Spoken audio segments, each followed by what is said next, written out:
Okay, tell me about the ugly side. Okay, so I know one ugly side exactly, and I don't know anything else. Every industry has an ugly side. We'll talk about the foundation of the people who want funding. Okay, so I just learned about this from Z only. I was talking to them, and they said, "I'm like, dude, how difficult can it be? You have the money, you have some track record, you can see the farm. It's not like a piece of code that you have to check. You can see it, you can see the result. You can just grant the money, right? Like, why isn't it being granted faster? This is great, but why isn't it being just? I was just curious. You're doing a great job, Nitin. I was just curious. Why isn't it being granted faster?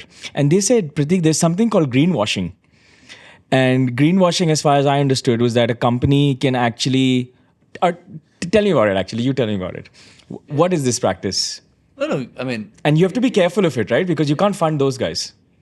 no, it's the thing is, I personally think making it was so much more easier than giving it back. It's not even giving it back. It's giving it forward is what, like every time I don't know why I say giving back, but it's, That's nice. Give it forward. Yeah. Okay. Yeah. so I think it's because when you run a business, right, when you put money in, you can see a result in X amount of time. Yeah. Right, but here it's delayed. I mean, I was yesterday talking to Mohandas Pai, who started Akshay Patra, right, one of the founding members. Sure.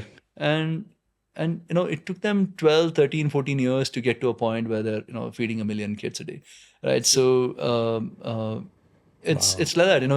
In impact, you can't expect, so assuming we want this farming collective, right? Yeah. I mean, just because we have an intent and we are ready to fund it, you cannot expect results in 6 months, right? Getting those 100 farmers To agree and do it consistently on a long period of time is just super tough. I mean, and thing is, the problem is, a lot of businessmen, when they try to do philanthropy, I think they try to measure in terms of how they run their business, and it's been a challenge for me as well, right? As in, which is like I'm like I'm giving you money. What can you give me back?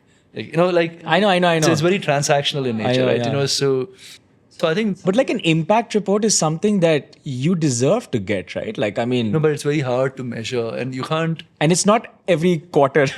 Yeah, and then and it's like I said, there are so many second, third order effects which may not even get captured, right? Like, for example, like a certain organization doing a certain thing could be influencing 10 other organizations to change the way they work, right? Which is an impact which may not be getting covered, right? So yeah, but greenwashing generally is when people claim that they're green while I mean that they're doing whatever which is green but which isn't really green. Like for example, I think a lot of these electric vehicle companies are greenwashing. I mean, a lot of Tell me more. no, I mean, I'm saying, while everyone, maybe it's cleaner, greener, but in a country like India, right, where our electricity is generated out of diesel, or coal, in a sense, either have a generator or we are burning coal to create electricity. It's not really green. Yeah, exactly. Yeah. So I mean, if it was all solar and maybe then so. But it is coal power which is stored in an electric battery eventually, right? I mean, so it is in a way not too different than diesel powered engine. I mean, Just that the emission is but the emission is obviously there. yeah, you're not seeing emission at the. And it feels green. Yeah, it feels green, but I think but So the chain has to change basically. no, but That's the friends, ecosystem. people have to still work towards electric vehicles and make sure that it runs on solar at some point of time. We are supporting a bunch of organizations working in the solar space. So I mean, a lot of these guys claim that they're more green than what they actually are. Like we actually we were speaking to one company which helps people take loans for buying electric vehicles. Yeah. Calling themselves like a green company and chasing like a impact investment. Impact metric that we're able to reduce commissions. See, CO2 emissions by so much. Correct. Yeah. So no, it's a challenge. Like I said, in I think one of the reasons there are so few donors in this country is that I don't think we trust as much. We trust these organizations as much because I think in this you have to build trust that this person is going to do okay and give the money. I mean, there is nothing else. Yeah, correct. It's just like I think startup investing at seed or something. Like you just trust that this guy or girl will probably be able to make it, right? Right. No, but the thing is, you are willing to take that risk because the reward is like what is like it's a different. Yeah, correct. Over here, there's no calculation, right? It's Yeah. just,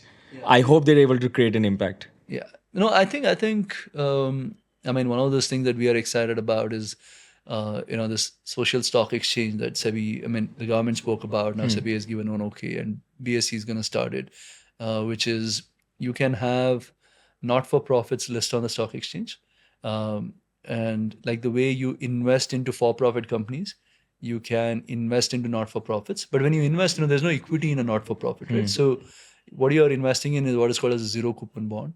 So you're donating through the stock market platform, and the reason for doing it on stock market platform is all the audit trails that you get Yeah.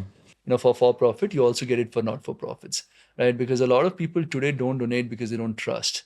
Today if you want, And it's transparent, right? Like it's on a public platform, which open to scrutiny, which just makes it a trustable platform, I guess. correct, yeah. So I mean, we are quite excited about this because I think eventually, right, to make a small dent, in terms of impact, I think it has to be a mass movement, right? As in, people have to get more conscious.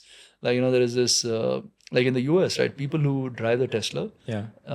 generally emit lesser carbon than people who drive gasoline Oh, cars. because the way that they think about just living. Yeah, because they're wearing green. They're thinking that they are green. That's why, and Tesla represent their greenness. So their choices in their real life are also a factor of them driving Tesla, right? So the question is, can you get like say 1 crore customers to support a restoration, like a large restoration project on the social stock exchange, right? And the second, third order of effect of that will be unmeasurable because their thinking is changed. Yeah, because if you now have 100 units of a Western Ghats restoration projects, you probably you're going to wear that green on you, right? Yeah. Right. You will be like, you will think that you are helping the cause, and I mean, we are very excited, saying, because that's where we can kind of leverage our Zerodha as a business as well, because as a stockbroker, we understand how the ecosystem works. We also have the customers. So I think, like every person who makes enough should allocate 5 to 10% in terms of giving it forward. And it's very fulfilling.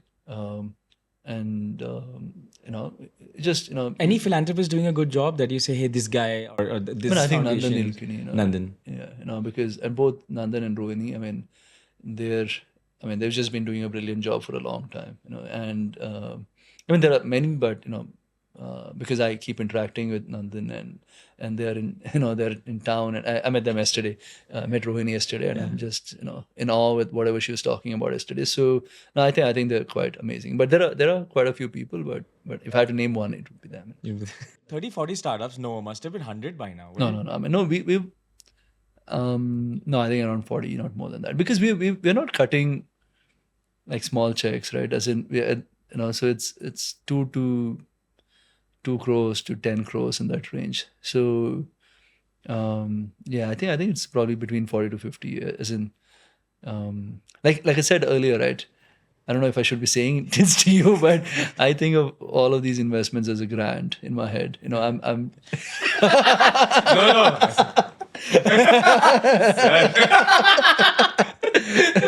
yeah, no, I mean, so we're just chasing impact. I mean, what you guys are doing through the Learn app is trying to, kind of educate, the Indian audience on money and markets and finance, which is like a problem to solve as well, right? As in, like, there's something that I keep, I mean, I haven't really spoken publicly, but, internally we keep talking about this, which is like how, like today's world, right? All the wealth creation is really happening outside India.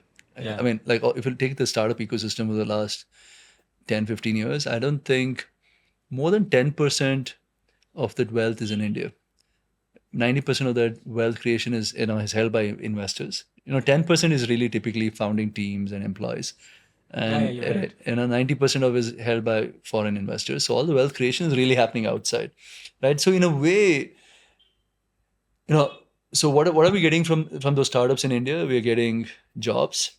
We're getting maybe ambition that okay, maybe I can also start a Yeah, company yeah. someday. Entrepreneurs are more Entrepreneurs, celebrated, yeah. right? So, these companies don't make money, so they're not paying income tax, Correct. right? So they're probably no, they're paying GST, etc., right? But wealth creation is happening outside, so taxes on wealth creation is A happening lot out. of founders have also moved abroad, right? Like, so even if the founders did something, it's not in Indian bank accounts anymore. And I think that has to change, I mean, and that will change when the money is local money, right? As in, if the capital was local, wealth stay creation here. will happen here, taxes will be paid here, everything will happen here. So, and so I think, like I said, if Indians are thought risk taking better, I think they will back more entrepreneurs. And like I said earlier, right? As in, so what you guys are doing, really in my head is impact of sorts. As in, so the more audience you reach, the better it is, um, and I know that somehow in all of this, somewhere, eventually our business as being part of the ecosystem will also succeed. I mean, we'll also gain out of it. I mean, like I said, while we're being altruistic, but there is also like a long-term business plan here, saying for us to grow, the ecosystem has to grow, right? I mean, we don't want to be like a big fish in a small pond. So it's um, that's how we think about this. This is amazing, man. I don't even know what to say, right? Like at this point, I can't be like, "Kitna paise kamate ho? How much GST do you pay? How much money will you earn? Oh, IPO." I just, let's just talk about green and manure and like, oh god. No, but thanks for this, Nitin. यार तू कितना कमाता है?